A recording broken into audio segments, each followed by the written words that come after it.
본 방송에서 제공하는 투자 정보는 투자 판단에 대한 조언입니다. 방송에서 제공하는 주식의 가치, 가격 상승 및 가격 하락에 대해서는 방송사에서 보장하지 않습니다.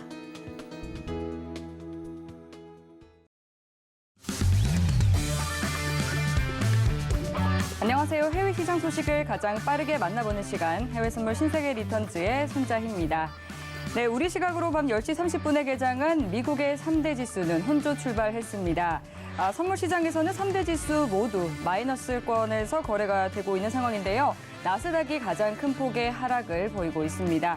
네, 오늘 독일의 6월 소비자 물가지수 잠정치가 발표됐습니다. 전월 대비로는 이전치와 예측치를 크게 하회한 0.1%, 또 전년 대비도 마찬가지로 낮은 수준인 7.6%로 나왔는데요. 네, 독일 정부가 실시한 유류세 면제와 또 대중교통 요금 인하 정책이 반영됐다라는 분석입니다. 네, 현재 진행 중인 유럽중앙은행이 주최하는 ECB 포럼에서 미국의 제롬 파월 연준 의장이 연준은 연착륙 달성을 보장할 수 없으며 미국 경제의 수요와 공급의 균형이 깨졌지만 긴축적 통화 정책을 견디기 좋은 위치에 있다라는 발언을 내놓은 상황인데요. 어느 때보다 정말 이 투자의 방향성을 잡기가 어려운 상황입니다. 오늘도 해외 선물 신세계 리턴즈와 함께 투자 방향성 명확하게 잡아보시기 바라겠습니다. 그럼 오늘 함께할 마스터 화면 통해서 만나보시죠.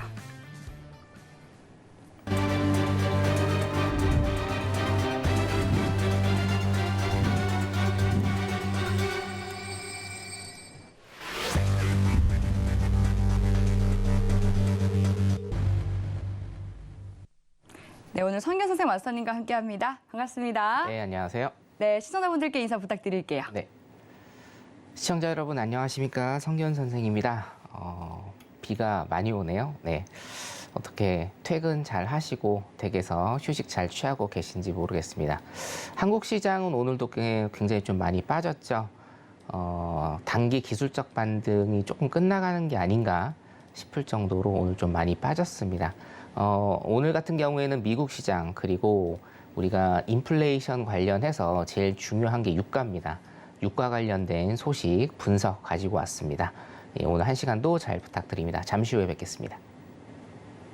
네, 조금 전 파월 연준 의장이 또 발언을 했다라는 소식을 전해드렸는데 오늘 밤 자정에는 ECB 크리스틴 라가르드 총재가 연설에 나서고요. 또 새벽 2시에는 미국 제임스 블러드 연준 총재 연설이 예정이 되어 있다라는 점 참고하시기 바라겠고요. 또 방송 들으시면서 궁금한 사항 있으시면 노란톡 통해서 질문 보내주시면 되겠습니다. 노란톡 참여하실 수 있는 방법은요. 문자번호 샵 0082번으로 선견 선생이라고 적어서 문자 보내주시면 노란톡 참여하실 수 있는 링크 바로 답장으로 보내드리도록 하겠습니다. 방송 중에 또 질문 보내주시면 저희가 실시간으로 답변해드리고 있으니까요. 바로 빠르게 질문 보내주시기 바라겠습니다. 네, 지금 현재 시간 오후 10시 56분 지나가고 있습니다. 먼저 오늘의 이슈부터 체크해 보시죠. 나스닥은 미 PC 발표를 앞두고 경제지표 부진으로 인한 경기 침체 이슈가 재부각되고 있습니다. 골드는 2주 들어 최저치로 마감한 뒤 저가 매수세가 유입되며 박스권 움직임을 보이고 있습니다. 오일은 마크론 대통령이 사우디와 UAE가 생산 능력이 한계에 달했다고 발언하며 상승세를 부추겼습니다. 유로FX는 오스트리아 중앙은행 총재가 ECB가 9월 이후에도 금리 인상을 할 여지가 충분하다고 발언했습니다. 네, 이어서 현재 주요 상품 시세 살펴보겠습니다. 혼조세 나타내고 있는데요. 상품별로 체크해 보시죠. 네, 나스닥입니다. 0.08% 상승한 11,689포인트 선 지나고 있습니다. 이어서 골드입니다. 0.10% 떨어진 온수당 1,819달러 선 지나고 있습니다. 다음 오일입니다. 1.59% 상승한 배럴당 113달러 선 지나고 있습니다. 마지막으로 유로입니다. 0.37% 하락한 1.054달러 선 지나고 있습니다. 네, 그럼 이어서 각 상품별로 당일 투자 전략과 시황까지 살펴보도록 하겠습니다. 먼저 나스닥부터 짚어보도록 할게요. 네, 미증 시가 이제 내일 발표가 될 이 5월 PCE 발표를 앞두고 계속해서 큰 변동성을 이어가고 있습니다. 네, 전거래일 상승 출발한 미증 시가 결국에는 큰 폭으로 하락 마감했는데요. 이 경기도나 우려의 미국의 10년물 국채 금리는 약세, 그리고 달러는 또다시 강세 흐름을 보이고 있습니다. 네, 오늘은 미증 시가 계속해서 등락을 오가면서 파란불 그리고 빨간불 오가고 있는 그런 상황인데요. 네, 지금은 또 소폭 오름세를 이어가고 있는 그런 상황입니다. 네, 오늘 어떻게 투자 전략 이어가는 게 좋을지 팻말 통해서 확인해 볼게요. 팻말 준비해 주시고요. 들어보겠습니다. 하나, 둘, 셋. 매도 들어주셨습니다. 네, 차트 한번 봐주시죠. 네, 오늘은 차트를 좀 빠르게 보겠습니다. 제가 이 시간을 일단 기다렸는데 굉장히 좀 움직임이 가파르게 빠르게 움직여지는 것 같아요. 여러분들한테 팁을 드리려고 제가 좀 많이 기다렸거든요, 지금. 네. 자, 3분봉 보시면 여기 쌍봉이죠. 자, 제가 M자형 패턴 설명을 드렸습니다. 자, 쌍봉 찍고 지금 722를 넘지 못하는 이런 모습을 보인다라고 하면 자, 722, 한 723, 4, 5까지 일단은 컷을 잡으시고 자, 쌍봉 패턴에서 쌍봉을 넘지 못하면 어떻게 되죠? 하단을 깹니다. 하단을 깨는 이런 패턴이 나올 가능성이 굉장히 많다. 자, 그래서 실시간 차트를 보면 일단은 722포인트를 넘지 못하고 있는 상황이기 때문에 722포인트 여기 전고점 있죠? 전고점 하나하나 772, 예. 하나하나 722포인트, 11,722포인트를 넘지 않는 이상은 매도 쪽 보시면 될 것 같습니다. 예, 쌍봉 매매 기법, 제가 노란 톡방에서 계속 강조드리는 쌍봉 매매 기법입니다. 그래서 전고점을 넘지 못하면 이 하단을 깨는 이런 모습을 보일 가능성이 굉장히 높다. 일단 이렇게 보시면 될 것 같고요. 자, 전체적으로도 일봉상 보시면 좀 길게 늘릴까요? 예, 길게 늘리면 일봉상 보시면 대세 하락장입니다. 그렇죠? 2022년에 계속적인 대세 하락장을 일단은 보이고 있고, 자, 중기 정도, 한 스윙 종목 정도, 한 일주일 정도 보시는 분들, 일주일 정도 보시는 분들은 제가 하나 좀 찝어드리면 11,900선, 930선, 11,930선에서 매수와 매도의 방향이 일단은 갈릴 겁니다. 11,930선에서 방향이 갈릴 거니까 이거는 스윙 이상, 그러니까 뭐 한 일주일에서 열흘 이상 보유를 하시면서 매매를 하시는 우리 시청자분들만 그렇게 일단은 생각하시면 되고요. 단기적으로는 오늘 당장은 이 전고점 11,722라인을 넘지 않는 이상은 저점을 깨는지 한번 지켜보실 필요가 있다. 그래서 매도 쪽으로 일단 설명을 드렸습니다. 여기까지입니다. 네. 그리고 이 영화 빅쇼트의 주인공이 마이클 버리가 인플레이션이 연말쯤 둔화할 것으로 예상하면서 그렇게 된다면 연준이 금리 인상을 내릴 수 있다. 이렇게 발언을 했습니다. 이 발언에 대해서 마스터님은 좀 어떻게 보세요? 네. 마이클 버리 저도 빅쇼트를 몇 번 봤거든요. 한 번이 아니라 여러 번 보셨어요? 네네네. 그래서 일단은 뭐 대단한 사람이죠. 네. 돈을 많이 벌었어요. 저도 볼 때마다 좀 짜릿하긴 하더라고요. 네. 자, 그런데 예. 맞습니다. 그 마이클 버리 뿐만이 아니고 예. 많은 전문가들이 일단 그렇게 예상을 하고 있고 저도 거기에 거의 100% 동조를 하는 입장이고 네. 왜냐하면 제가 월요일에도 설명드렸다시피 시장은 일단 충격을 받는다는 거 페드가 네. 목도를 했어요. 자, 그 다음에 그러면 우리 7월에 CPI가 발표가 되고 당장 이제 당장 개인 소비 지출 발표되고 내일이죠. 우리나라 시간으로 내일 발표가 되고 7월 중순에 CPI 소비자 물가 지수가 발표가 되면 소비자 물가 지수가 사실은 조금 떨어지지 않을까라는 예상을 제가 했습니다만 그거는 오늘 일단은 조금 취소를 해야 될 것 같아요. 제가 조금 있다가 이 미국 시장 봐드린 다음에 원유 시장을 일단 좀 봐드릴 건데 자세한 얘기는 일단은 그때 제가 말씀드리도록 하고 시장은 계속적으로 금리를 올리면서 인플레이션을 잡아야 되는 상황인데 페드 입장에서는 경기 침체 없이 지금 가려고 하는 두 마리 토끼를 지금 다 잡으려는 전략을 쓰고 있다라고 제가 말씀을 드렸지 않습니까? 그래서 사실은 경기 둔화되는 거, 경기 하강되는 거를 굉장히 좀 두려워하고 있죠. 자, 그런 상황에서 급속도로 금리를 지금 또 올릴 것인가? 여기에는 퀘스천 마크가 계속 붙는 것이고, 자, 그렇다고 하면 여러 가지 원인들이 있습니다. 여러 가지 지금 분석들이 있고, 그리고 제가 전번에 말씀드린 국채금리가 너무 많이 오르게 되면 금리가 그 기준금리가 너무 많이 올라서 국채금리가 또 상승이 되게 되면 매년 내야 되는 부채에 대한 이자 비용이 2배, 3배 늘 수가 있기 때문에 저는 시장금리, 기준금리죠. 기준금리가 올해 말까지 한 3.0에서 3.5 여기에 딱 고정이 될 것이다. 그 프레임은 일단은 변하지 않았고, 그래서 인플레이션이 조금씩 잡혀가는 모습을 보이면 당연히 페드는 금리를 뭐 0.5%, 0.25% 계속적으로 내리는 일단 정책을 써서 연말까지 기준금리를 3.5%까지 맞춘다라는 게 일단 뭐 제 생각이고, 많은 전문가들이 일단 그렇게 또 얘기를 하고 있죠. 자, 여기에서 우리가 마이클 버리가 얘기한 것 중에 핵심 포인트 중에 하나가 뭐냐면 그 미국의 도소매 업체들이 지금 재고가 쌓이고 있다라는 거거든요. 이거는 기사화가 지금 계속적으로 되고 있습니다. 이게 사실은 정보의 역설, 정보의 비대칭성이라는 용어를 우리가 지금 쓸 수가 있는데, 자, 미국 기업들 같은 경우에는 아직도 소비 심리가 살아있기 때문에 인플레이션이 많이 확장이 되고 아직도 고물가 시대이기 때문에 이런 인플레이션 때문에 미국인들이 소비를 더 할 것이다라는 생각에 상품을 지금 굉장히 많이 만들고 있는데, 사실상 지금 미국의 소비를 보시면 여러분 제가 소개 한번 시켜드렸습니다. 극명합니다. 정말 싼 것을 찾거나 아니면 정말 비싼 상품을 찾거나 둘 중에 하나고요.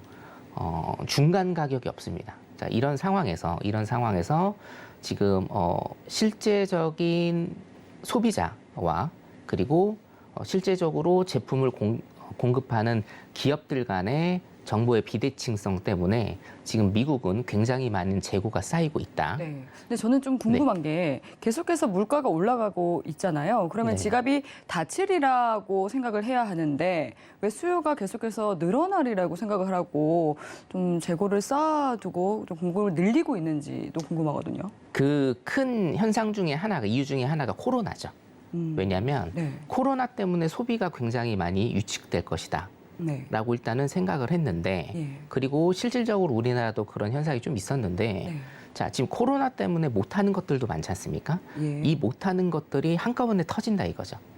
예, 그러면 우리가 코로나가 종식되면 네. 소비 심리가 다시 개선이 될 것이고, 예. 돈이 많이, 통화량이 많이 돌 것이다라는 것은 일단은 누구나가 다 인지를 하고 있잖아요. 네. 자, 그렇기 때문에 기업들과 이 소비자 간의 정보의 비대칭성, 정보의 역설이 지금 나타나고 있어서 소비자 같은 경우에는 더 이상 사지 않으려는 움직임. 근데 기업들은 그 정보를 잘못 해석하는 거죠. 정보를 잘못 해석해서 공급량을 더 늘리려는 이런 모습을 보이고 있다. 사실상 재고가 많이 쌓이다 보면 기업 실적에 굉장히 조금 악영향을 미치기 때문에 이런 것도 굉장히 큰 문제라고 생각을 하고, 오늘 소개를 시켜드린 마이클 버리, 이 빅쇼트의 마이클 버리가 하반기에는 물가가 조금 잡혀서 페드도 금리 인상을 조금 낮추는 이런 방향으로, 그리고 QT 얘기를 했는데 QT는 뭐 당연히 그때 되면은 아마 안 할 거라고 봅니다. 지금 QT 같은 경우에 큰 프레임이 딱 나오기는 했는데요.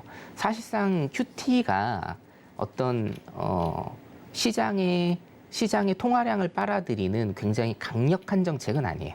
지금 보면 0.25에서 0.5% 정도의 금리 상승, 요거 하나거든요. 요거 하나기 때문에 뭐 그분이 그 전문가가 말씀하신 대로, 그리고 다른 여타의 레포팅이나 전문가들이 지금 예견하는 대로, 또 저도 마찬가지이고, 금리는 3.5% 이하로 일단은 조절될 게 거의 확실하기 때문에 하반기로 갈수록 일단은 금리는 일단은 오르는 속도가 조금 많이 둔화될 거다.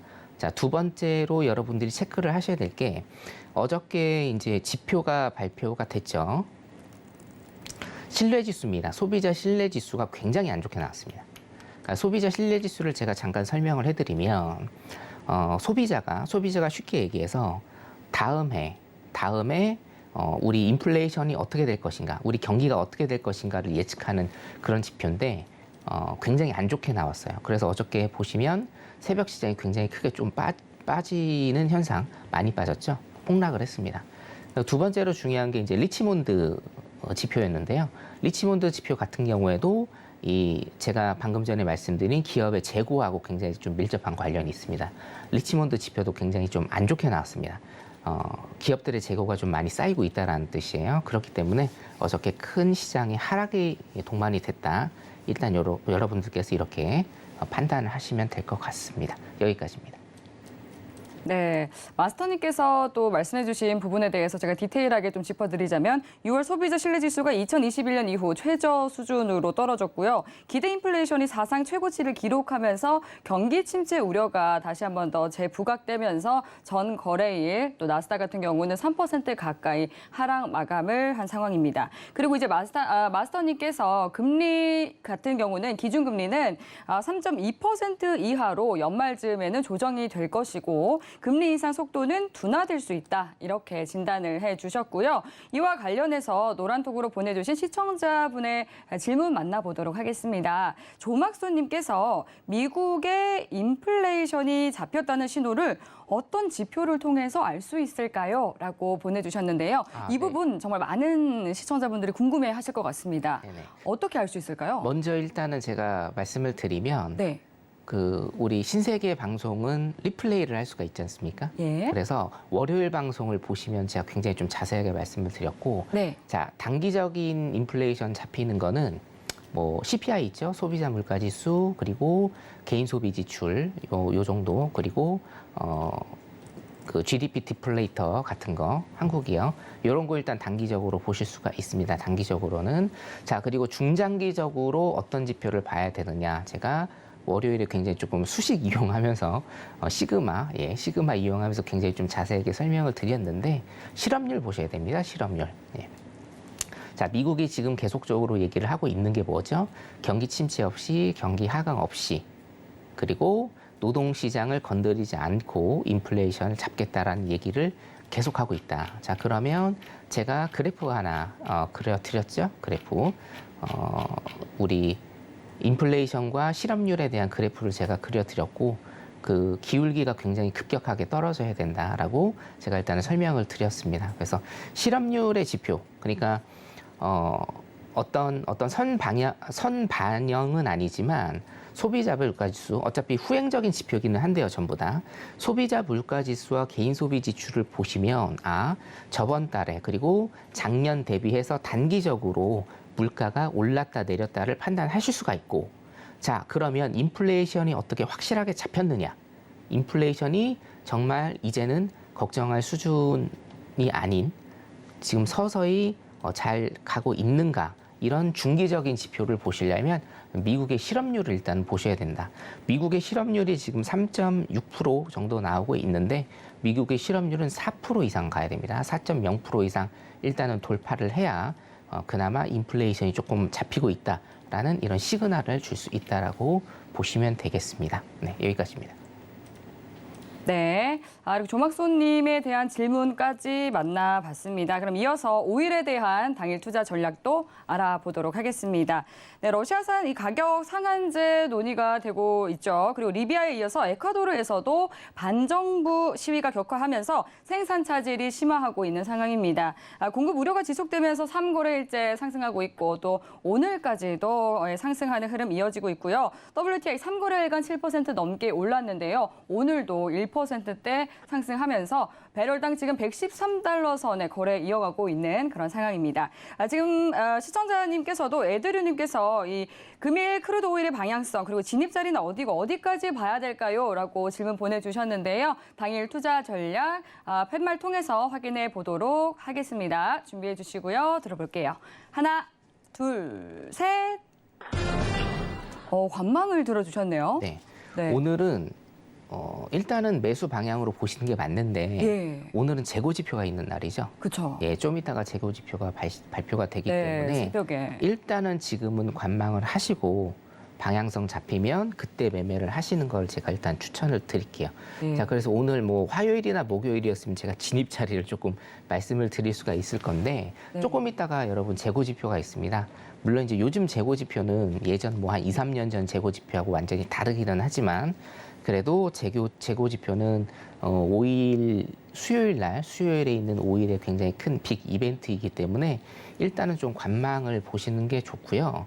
자, 제가 오늘 5일에 관한 얘기를 좀 많이 준비를 했는데 5일이 문제입니다. 5일이. 자, 무슨 얘기냐면 자, 일단은 일봉상으로 4월, 5월 있죠? 네, 그리고 6월이 있습니다, 여러분. 6월이 이렇게 쭉 있는데요. 자, 우리 소비자 물가지수가 5월분이 6월 달에 이제 발표가 됐고, 소비자 물가지수가 오른 거에 굉장히 큰 역할을 지금 하고 있는 게 원유 가격입니다, 원유 가격. 예. 어쩔 수가 없죠. 지금 원유는 어떻게 할 수가 없는 상황이기 때문에. 소비자 물가지수를 반영하는 그리고 인플레이션 측면을 반영하는 것 중에 주거비하고 중고차 가격 그리고 오일 이 3대장이 있는데 사실 주거비용이나 아니면 이제 중고차 가격 같은 경우에 제가 항상 설명을 드렸다시피 수요로 인한 인플레이션이고 수요로 인한 인플레이션은 통화정책이나 정부의 재정정책으로 어느 정도 억압이 된다. 자, 그런데 오일 같은 경우에는 비용 상승을 이끄는 인플레이션, 오일 같은 경우에 물론 이제 고전적으로는 오일의 상승이 비용 견인 인플레이션을 구성하는 요소는 아닙니다. 이게 이론적으로는. 하지만 오일 같은 경우에 지금 거의 한 1년여 동안 굉장히 많이 오르고 있기 때문에 사실상 비용 상승 인플레이션을 구성하는 요건이라고 여러분들이 파악을 하셔도 되고, 자, 동그라미 친 지역을 좀 보면요. 중간값을 제가 대충 이렇게 그어볼게요. 중간값을 좀 그어보면, 자, 보세요, 여러분. 여기 중간값 보이시나요? 자, 중간값들이 어떻습니까? 4월이고요, 5월이고요, 6월입니다. 여러분들 눈으로만 대충 보셔도 어때요? 가격이 지금 계속 오르고 있거든요. 네. 제가 일단은 예측을 해드린 게 지금 이제 7월 CPI, 7월 달에 발표되는 소비자 물가지수, 7월 달에 발표되는 소비자 물가지수는 조금 낮아질 것이다라고 여러분들한테 방송상에서 말씀을 드렸는데 일단 그걸 취소하겠습니다. 지금 유가가 그래도 어느 정도 선에서는 조금 잡히지 않을까. 그리고 미국의 소비 심리도 일단은 좀 낮춰지지 않을까. 이런 생각에 인플레이션이 살짝은 그래도 8.6%보다는 낮아지지 않을까라는 제가 전망을 일단은 드렸는데, 자, CPI를 구성하는 여러 가지 요건 중에서 지금 주거비 그대로 있고요. 중고차 가격 같은 경우에는 떨어지기는 하지만 신차에 대한 수요가 늘면서 그 가격은, 그 평균 가격은 비슷하다고 제가 말씀을 드렸죠. 자, 지금 보면요, 유가가 지금 멈추지를 않고 있거든요. 자, 다른 요소들이 다 동일한데 지금 유가는 오히려 어떻게 돼요? 4월과 5월과 6월을 보시면 그 가격대가 한층 더 업그레이드가 되고 있어요. 그렇다라는 거는 유가 때문에 소비자 물가 지수가 더 뛸 수 있다라는 겁니다. 뛸 수 있다. 자, PPT를 잠깐 보도록 하겠습니다. 네, 화면 잠깐 내리고 PPT 잠깐 볼게요. 네, 좋습니다. 자, PPT 잠깐 보시면 이게 이제 실수로 나온 얘기인데 마크롱이 이제 얘기를 했죠. 사우디와 UAE는 증산 여력이 없다라고. 사실상 이제 뉴스를 보면 이게 실수로 나온 얘기 같거든요. 자, 잠깐 보시도록 하겠습니다. 생산 능력인데요. 자, 사우디가 주황색, 그죠? 이게 UAE입니다. UAE고요. 이란은 일단 논외로 하겠습니다. 자, 그러면 팬데믹 이후로 지금 한눈에 보이다시피 생산 능력들이 다 이제 떨어지고 있다라는 겁니다. 물론 이 증산을 일부러 안 하는지 아니면 진짜 여력이 없는지는 사실은 그 누구도 알 수는 없어요. 예. 아마 제 생각에는 사우디와 UAE와 아마 CIA 정도만 알고 있을 건데 진짜로 우리가 그 산유국들이 왜 증산을 안 하는지 못 하는지 일부러 안 하는지 이거를 절대 알 수는 없습니다. 일단 추정치를 제가 보면 생산 능력이 지금 다 떨어지고 있다라는 거거든요. 어떤 이유에서든지. 자, 생산 능력이 일단은 떨어지고 있다. 자, 유가 같은 경우에는 공급이 풀려야 됩니다. 그렇죠? 제가 항상 유가는 수요와 공급 중에 공급이 우선이고 공급이 최선이다. 왜냐? 수요를 떨어뜨릴 수는 없으니까. 예, 수요는 항상 고정이 돼 있습니다. 자, 지금 공급이 안 되기 때문에 증산 여력이 없는 거예요. 즉, 공급이 안 되기 때문에 유가가 계속적으로 오르고 있는 현상. 자, 이게 이제 중요한데 웃고 있는 러시아, 울고 있는 세계라고 제가 일단 타이틀을 좀 정해봤습니다. 이게 진짜 너무나 지금 맞는 이야기인 것 같아요. 자, 러시아가 사실은 굉장히 문제를 많이 일으켰죠. 그나마 지금 유가가 그래도 많이 오른 상태였지만 러시아가 어떻게 됩니까? 기름을 부어버렸죠. 예.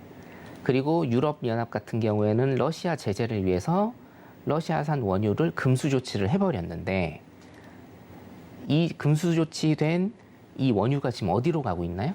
중국하고 인도로 가고 있습니다. 예. 결론적으로는 러시아는 중국과 인도에 자기네들 원유를 똑같이 그냥 팔고 있는 겁니다. 물론 가격은 조금 다운돼서 팔고는 있으나 자기네들이 생산하는 원유를 일단은 팔고 있는 거죠. 인도랑 중국이 그걸 다 받아주고 있는 거고. 자, 우크라이나 전쟁 이후로 여러 가지 금융 제재, 여러 가지 제재들을 통해서 러시아가 디폴트 상황까지 갔습니다. 자, 그런데 지금 어떻게 되나요? 자, 최신 것을 보시면 자, 러시아 주가 지수는 우리 전쟁 전입니다. 여기가 전쟁 전과 지금 현재 러시아의 주가 지수죠. 거의 비슷합니다. 거의 비슷하죠. 예, 거의 다 회복했고요. 자, 루블화가 가치가 평가 절하가 굉장히 많이 됐었는데 지금은 어떻습니까? 루블화가 평가 절상이 계속적으로 되고 있다.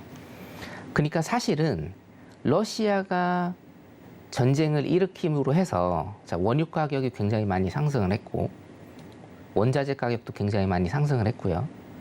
모든 공급 측면에 대한 수급을 완전히 꼬이게 만들었는데 지금 러시아는 어때요?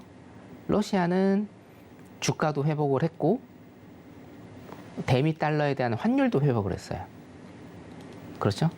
달러 인덱스에 대한 환율도 루블화가 절상이 됐습니다.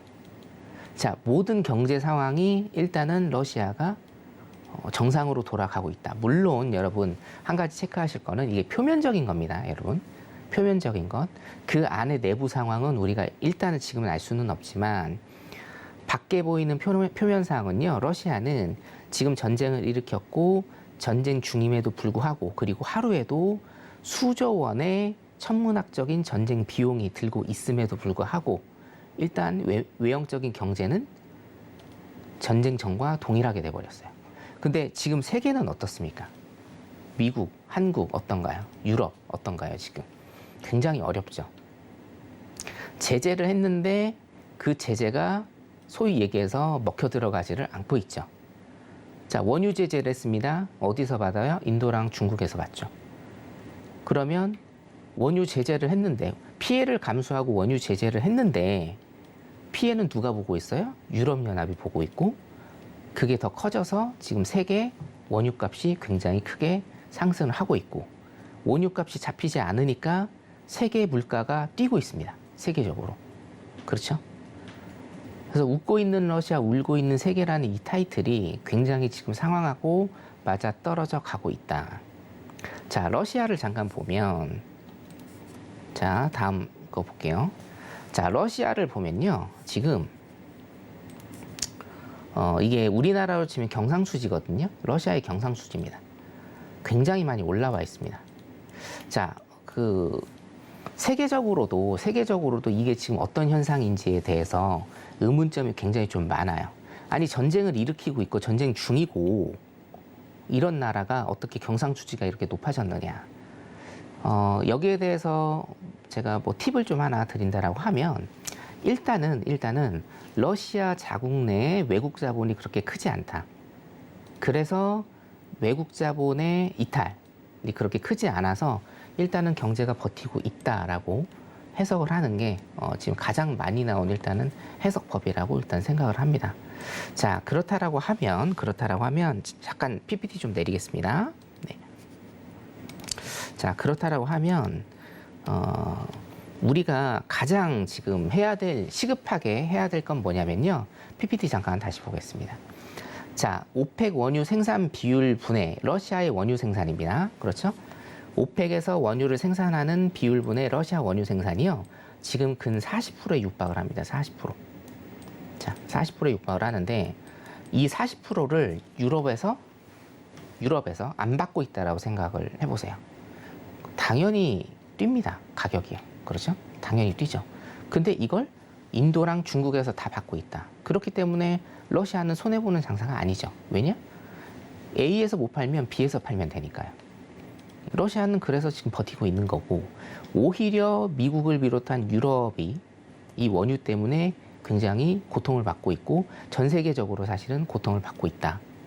자, 그걸 아래에서부터 일단은 내려간다라고 하면 원유입니다. 원유. 자, 모든 인플레이션, 지금의 일단은 인플레이션의 어떤 원인들은 굉장히 많은 이유가 있지만, 여러분 인플레이션 제가 한번 다시 짚어드릴게요. 딱 두 가지만 생각했어요. 수요견인 인플레이션과 비용 상승 인플레이션이 있다. 수요견인 인플레이션 같은 경우에는 잡을 수 있다. 어떻게? 통화정책과 재정정책으로 잡을 수 있습니다. 시간이 걸리더라도, 고통이 수반이 되더라도 수요견인 인플레이션, 수요 원인으로 인한 인플레이션을 잡을 수 있어요. 근데 비용 상승 인플레이션 같은 경우는 굉장히 잡기가 힘들다. 제가 여기에서도 정말 많이 강조드렸죠. 자, 비용 상승 인플레이션을 잡으려면 원유를 잡아야 된다. 근데 지금 보세요. 차트상으로 어떻습니까? 원유가 절대로 잡히지 않습니다, 지금.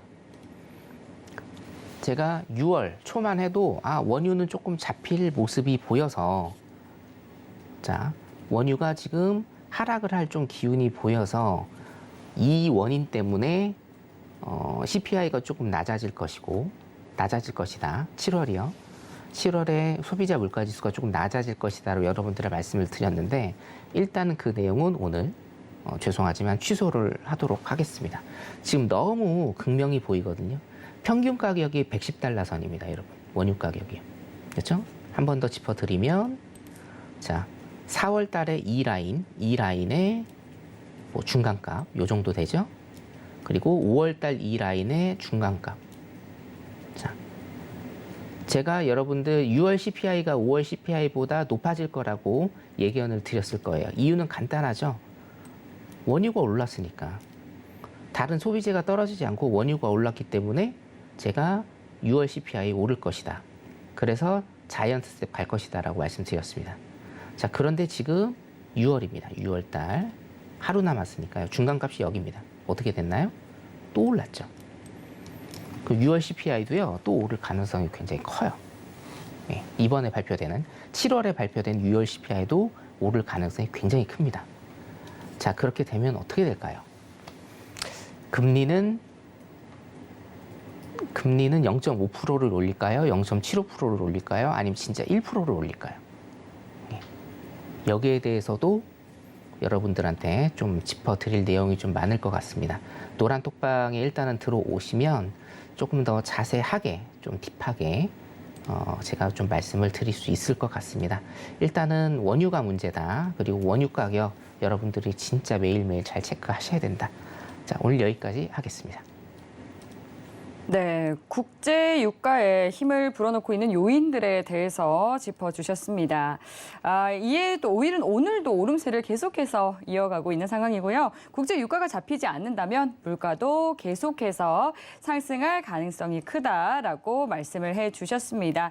네, 노란톡으로 보내주신 시청자분의 질문이 있어서 바로 만나볼게요. 상디님께서 보내주셨는데요. 국제사회에서 러시아 전쟁 종식이 아니라 대립으로 가는데 유가가 하락할 이유는 없는 건가요? 하고 질문을 보내주셨네요.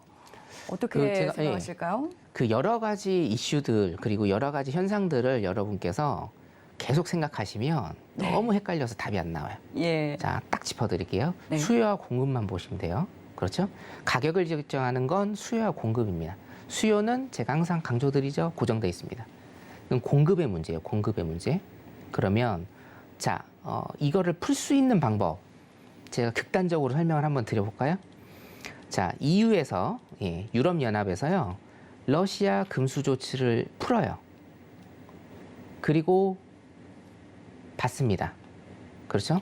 자, 이번에 오늘 뉴스가 나온 건데 그 러시아 원유에 대한 가격 상한제 제재를 또 발표를 했거든요. 물론 그런 건 있습니다. 러시아가 전쟁을 일으켰습니다만 가격에 관한 논점에서만 제가 말씀을 드릴게요. 러시아를 옹호하는 게 절대 아니고 가격에 대한 논점만 제가 말씀드리면 사실은요. 일단 제재를 다 풀어야 됩니다. 그래야 가격이 다운이 됩니다. 여러분. 그리고 어떤 식으로든지 증산을 해야 돼요. 근데 지금 증산의 여력이 없다라고 얘기를 하고 있다라고 하면 자, 러시아의 지금 금수 조치 그리고 가격 상한제 이것만 일단은 풀어도 유가는 그 충격으로 좀 많이 내려올 거라고 일단 예상이 들어요. 유가가 내려오면 어차피 물가가 일단은 내려오겠죠. 잡히지는 않더라도 내려올 겁니다. 자, 그래서 지금 조금 전쟁이 길어지고 있습니다. 전쟁이 일단 길어지고 있는데 자, 이게 전쟁이 하루아침에 안 끝나고 계속적으로 지속된다라고 하면 일단 가장 빠른 현실적인 대안은 러시아산 원유에 대한 금수 조치 해제 그리고 가격 상한제 폐지. 물론 이제 가격 상한제 폐지 같은 경우에는 어제 발표가 났기 때문에 뭐 곧바로 할 수는 없겠지만 가정을 해본다라고 하면 이 두 가지를 일단 선행 조건으로 해서 빨리 해야 원유가 그나마 100달러 선 밑으로 일단 오는 이런 계기가 마련되지 않을까 그렇게 생각을 하고 있습니다. 네, 여기까지입니다. 네, 시청자분께서 보내주신 질문에 대한 답변 만나봤습니다. 올해 글로벌 주식시장 자금이 이제 닷컴 버블 이후 19년 만에 최저치까지 떨어졌다라고 하는데요. 특히 국내 증시 굉장히 부진한 상황이고요. 오늘 항생도 보니까 2% 가까이 하락 마감을 했습니다. 아시아 증시에 대해서는 좀 어떻게 보고 계신지 궁금한데요. 마스터님의 분석 부탁드릴게요. 네, PPT를 잠깐 좀 볼게요. 네. PPT 잠깐 보면 자, 따로 가는 중국, 홍콩 항생시장이라고 제가 또 타이틀을 해왔는데 네네. 타이틀 정하는데 시간이 좀 많이 걸리긴 합니다. 가장 이제 핵심적인 정보를 여러분들한테 제공을 해드려야 되니까. 네. 자, 중국 지수하고 홍콩 지수 같은 경우에는 지금 많이 올랐어요. 네. 사실상 이 세계 시장과 따로 가는 두 시장 있죠. 중국과 일본입니다. 중국 시장 같은 경우에는 원인이 있기는 한데 일본 시장은 원인 없이 그냥 자기네들끼리 가는 시장이고 자, 중국 시장과 홍콩 항생시장, 홍콩 항생시장 같은 경우에는 중국 시장의 축소판이라고 제가 말씀을 드렸죠. 항상 중국 시장을 보시기 조금 어렵다라고 하면 홍콩 항생시장 일단은 보시면 되겠는데요. 지금 PPT에 보시다시피 저점 대비해서 17% 이상 일단 상승을 하는 모습을 보이고 있습니다. 네. 자, 이 자료에서 보면 왜 이렇게 17% 이상 상승을 했느냐. 자, 중국 시장은 제가 딱 두 가지 보라고 말씀드렸어요. 첫 번째는 빅테크 산업에 대한 기업 규제. 두 번째는 뭐죠? 제로 코로나. 근데 제로 코로나는 어쩔 수 없다. 왜냐? 11월에 시진핑이 재추대 될 때까지는 제로 코로나 유지된다. 자, 근데 조금 긍정적인 건 뭐냐면 벌써 이제 7월입니다. 여러분. 자, 제가 제로 코로나를 설명드렸던 게 언젠지 혹시 기억나시나요? 올해 1월입니다. 올해 1월에 중국 경제공작 회의 제가 설명드리면서 제로 코로나를 처음 꺼냈는데 벌써 지금 6개월 이상이 흘렀어요. 자, 그래서 4개월만 버티시면 됩니다, 여러분. 일단 제로 코로나는 일단 4개월만 버티시고 시진핑이 재집권을 하게 되면 제로 코로나는 일단 없어질 가능성이 많은 거고, 자, 첫 번째가 뭐였죠? 기업 규제. 기업 규제를 너무 많이 해서 기업이 억눌려 있는 상태에서 그러니까 당연히 경제가 안 좋아지죠. 그렇죠? 자, 근데 이 기업 규제를 풀었다라는 거죠. 기업 규제를 상당 부분 지금 풀었기 때문에 중국은 어떤 새로운 저점을 다지고 상승의 기류를 지금 뽑고 있다라고 일단 그렇게 보시면 되고, PPT 잠깐 내리고 차트 보면서 설명을 좀 드리도록 하겠습니다. 네. 자, 일봉을 일단 보시면, 자, 이것도 굉장히 좀 중요한 구간에 왔습니다, 여러분. 중요한 구간에. 자, 항생 같은 경우에는 일단 상방에 여러분들이 관점을 좀 주시는 게 좋은데, 사실 항생 같은 경우에는 조금 안타까운 게 있어요. 지금 여기서 저점을 딛고 상승의 기류를 계속적으로 타고 있다가 미국이 경제상으로 쇼크를 받으니까 이 중국 같은 경우에도 덩달아서 일단은 내려오는 이런 모습을 보였는데 이번 주에 조금 많이 오르고 있습니다. 자, 포인트만 일단은 제가 좀 짚어드릴게요. 포인트 일단 좀 짚어드리면 이 라인이거든요. 이 라인. 제가 항상 강조드리는 요 라인입니다. 자, 구체적인 수치를 제가 말씀을 드리면 지금 고가가 22,670 라인이네요. 그죠? 네. 22,670 라인입니다. 오늘 뭐 홍콩 시장도 그 나스닥에 대한 미국 시장에 대한 여파 때문에 좀 많이 내려가긴 했는데 22,670 라인입니다. 자, 고가 다시 한번 보겠습니다. 22,670 라인이죠. 22,670 라인을 지지를 하면 상방 쪽으로 일단은 보셔도 된다. 상방이 어디까지냐? 여기 일단은 짚어드리겠습니다. 25,200 라인. 25,200 라인까지 요 룸이 일단은 남아 있습니다. 물론 이제 굉장히 좀 많은 룸이 남아 있는데 여러분들이 지지대로 일단은 최우선적으로 삼으셔야 될 거는 22,670 라인, 22,670 라인을 지지하면 상방 쪽으로 계속 보셔도 된다라고 여러분들한테 좀 말씀을 드리고 싶고요. 항생은 일단은 지금 기본적 분석과 기술적 분석이 사실은 좀 달라요. 기본적 분석, 제가 지금 말씀드린 이 지수는요, 기본적 분석으로 일단 상방 쪽으로 봐드리는 건데, 기술적 분석으로는 또 하방 쪽으로 일단 좀 시그널이 좀 나오고 있습니다. 자, 그래서 여러분들 헷갈리시니까 22,670포인트, 이번 주 어차피 뭐 내일하고 내일 모레 하루 남았는데요. 이틀 남았는데 22,670포인트 일단 지지하는지 먼저 체크하세요. 아셨죠? 예. 혹시나 이게 이제 지지 못하고 다시 내려오면 제가 내일 오전 중이라도 노란 톡방에 계속 띄워드리도록 하겠습니다. 네, 여기까지입니다. 네, 항생에 대한 대응 전략까지 짚어봤습니다. 네, 그럼 이어서 골드에 대한 당일 투자 전략도 알아보도록 하겠습니다. 네, 러시아산 금 제재 소식에도 불구하고 지금 골드는 2주 들어서 최저치까지 밀려난 상황입니다. 오늘도 내리막길을 걷고 있는데요. 지금 보시는 것처럼 약보합권에서 움직이고 있고 1,821달러 선, 1,817달러 선에서 거래되고 있는 상황입니다. 당일 투자 전략 어떻게 대응하는 게 좋을지 팻말 통해서 알아보도록 하겠습니다. 준비해 주시고요. 팻말 들어보겠습니다. 하나, 둘, 셋. 오늘도 매도로 들어주셨네요. 네네. 네, 차트 봐주시죠. 차트를 일단 좀 보겠습니다. 네. 차트 보시면 일봉산 차트를 좀 보시면 많이 떨어지고 있죠. 그러네요. 많이 떨어지고 있어요. 그 골드는 기본적 분석 이렇게 하시는 게 좋다라고 제가 말씀드리는데 뭐냐면 네. 미국 시장이 안 좋을 때 예. 안전자산이라고 생각을 해서 이제는 매수를 하시면 안 돼요. 예. 제가 뭐라고 말씀드렸죠? 2020년 코로나 팬데믹 이후로 미국 시장이 떨어질 때 오르는 거는요, 달러가 오릅니다. 최우선 안전자산이죠. 최고의 안전자산인 달러가 오르고 있고, 골드 같은 경우에도 그냥 다 던져버리는 겁니다. 물론 현물은 안 던질 수 있어요, 당연히. 근데 선물 같은 경우에는 골드 같은 경우에도 모르겠다 하면서 그냥 다 던져버리는 이런 현상이 계속적으로 나타나고 있다라는 거죠. 어저께 같은 경우에도 미국 시장 굉장히 좀 많이 내렸습니다.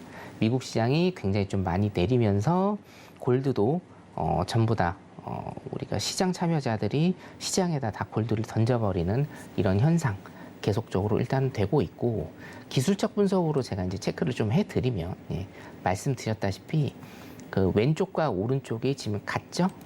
왼쪽과 오른쪽이 이것을 기점으로 지금 같은 모습을 일단은 보이고 있다라고 하면, 제가 이거 강조드렸습니다. 이거 강조드려서 더 밑으로 레벨 다운이 되는 이런 모습을 일단은 보이게 될 것이다. 이거 같은 경우에도 저는 1750달러 선까지 일단은 내려온다라고 보고 있는데, 어차피 골드 같은 경우에도 가격 변동이 굉장히 좀 심한 이런 상품이기 때문에 여러분들 노란톡방 오늘 들어오시면 제가 오늘 해드릴 게 많네요. 나스닥 받으려야 되고, 좀 이따 국내 선물도 받으릴 거고요.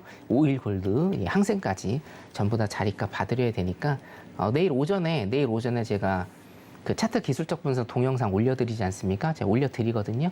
노란톡방 안 들어오신 분들은 지금 QR코드 찍어서 들어오시면 내일 오전에 차트 기술적 분석 해드리면서 자리값 일단은 거기에 명시를 좀 해드리도록 하겠습니다. 네, 골드 여기까지 하겠습니다. 네, 약세장일 때는 이제 골드도 안전자산으로 보기보다는 달러로 몰리는 현상이 있다라고 투자 아이디어를 알려주셨고요. 1750달러 선까지도 하방이 열려 있다라고 짚어주셨습니다. 네, 그럼 다음 유로도 살펴보도록 하겠습니다. 유로 크리스틴 라가르드 ECB 총재가 유로존 경제가 침체에 들어갈 가능성이 크지 않다라고 봤고요. 인플레이션이 억제되지 않는 등 필요할 경우에는 더 빠른 속도로 금리 인상에 나설 수도 있다. 이런 발언을 내놨는데요. 그럼에도 불구하고 계속해서 약세 흐름 이어가고 있습니다. 달러가 강세 기조로 좀 돌아선 그런 상황인데요. 오늘도 약세 흐름 보이고 있는 상황 속에서 당일 스탠스 어떻게 가져가는 게 좋을지 팻말 들어보도록 하겠습니다. 네, 준비해 주시고요. 팻말 들어보겠습니다. 하나, 둘, 셋.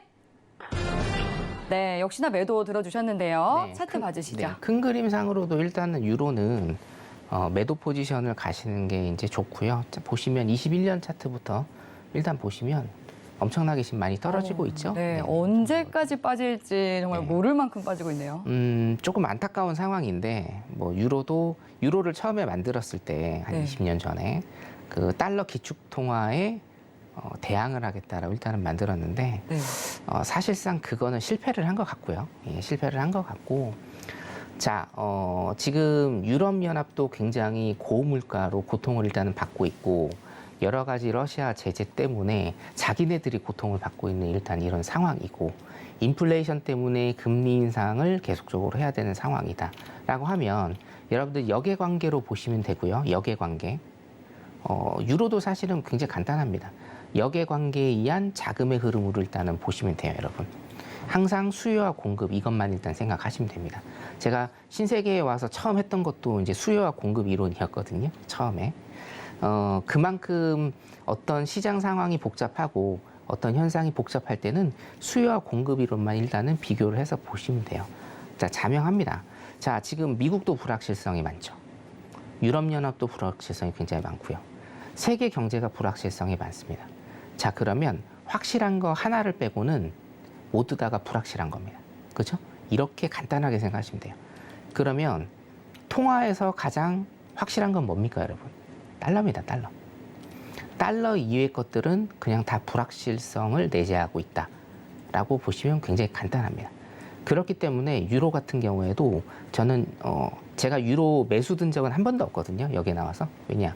유로는 다 이런 간단한 비교만으로도 유로는 앞으로도 더 밑으로 내려갈 가능성이 굉장히 좀 많다. 이렇게 제가 생각을 하고요. 지속적인 매도 방향으로 여러분들이 보시면 되겠고, 단기적뿐만이 아니고 중장기적으로도 계속적인 매도 방향 일단은 그렇게 보시는 게 나을 것 같습니다. 이게 불확실성이 제거되기 전까지는 유로뿐만이 아니고 세계 모든 통화들이 그렇거든요. 불확실성이 제거되기 전까지는 기축 통화에 비해서 굉장히 많은 하락 기조를 보이고 있다. 일단 이렇게 머릿속에 넣으시면 될 것 같습니다. 유로 여기까지 보도록 하겠습니다. 네, 오늘 정말 많은 시장 이슈 그리고 또 다양한 이 상품군들을 꼼꼼히 봐주셨는데요. 다음 주 오프라인 강연회가 또 준비가 되어 있다고 하더라고요. 아, 오늘 말하는 시간인가요? 아, 그렇군요. 네, 네네. 어떤 주제로 해주실 예정인지 조금만 좀 선 공개해 주시죠. 네네. 그 다음 주 오프라인 강연회 같은 경우에는 네. 여러분 제가 대구로 갑니다. 아, 네, 열정의 도시 대구로 가고요. 네, 경상북도로 가시네요. 대구로 가고 사실은 다음 주에 제가 말씀드릴 줄 알아가지고 네. 대구로 갑니다, 여러분. 정말 경상도권 지역에 계신 분 다 몰려오셔도 됩니다. 어떤 방송에서도 듣지 못했던 제 주특기입니다. 부채 관련 얘기할 건데 첫 번째는 미국과 한국 시장은 지금부터 다르게 간다라는 것. 미국 시장이 올라도 한국 시장 안 오릅니다. 자, 한국 시장이 어디까지 오를 것인가? 그 범위 플러스 미국과 지금 한국 시장의 펀더멘탈은 완전히 다릅니다. 미국은 그래도 그나마 견고하게 갈 것이고요. 한국 시장은 굉장히 어렵게 갈 겁니다. 앞으로 수년간 어렵게 갈 겁니다. 사실상 코로나 팬데믹 이후로 한국 시장이 뜬 것뿐이지 그 전엔 어땠나요, 여러분? 복귀해 보세요. 10년 동안 박스피였습니다. 그렇죠? 박스피 다시 올 겁니다. 그러면 우리의 투자 전략 어떻게 해야 되는지 미국과 한국을 비교해서 투자 전략 제가 말씀을 꼭 드릴 테니까 다 오시기 바랍니다. 감사합니다. 네. 네, 이렇게 시장에 대한 남다른 해안이 있는 성견 선생 마스터님과 함께 또 많은 이야기 나눠보시기 바라겠습니다. 네, 참고로 본 방송에서 제공하는 정보는 투자 판단에 대한 조언일 뿐 해당 상품의 가치나 수익률을 보장하지 않습니다. 서울경제TV는 자본시장 통합법을 준수합니다. 1:1 투자 상담과 유사 수신 행위 등 모든 불법 사항을 엄중히 금지합니다. 네, 저희가 준비한 내용은 여기까지입니다. 시청해주신 여러분 고맙습니다.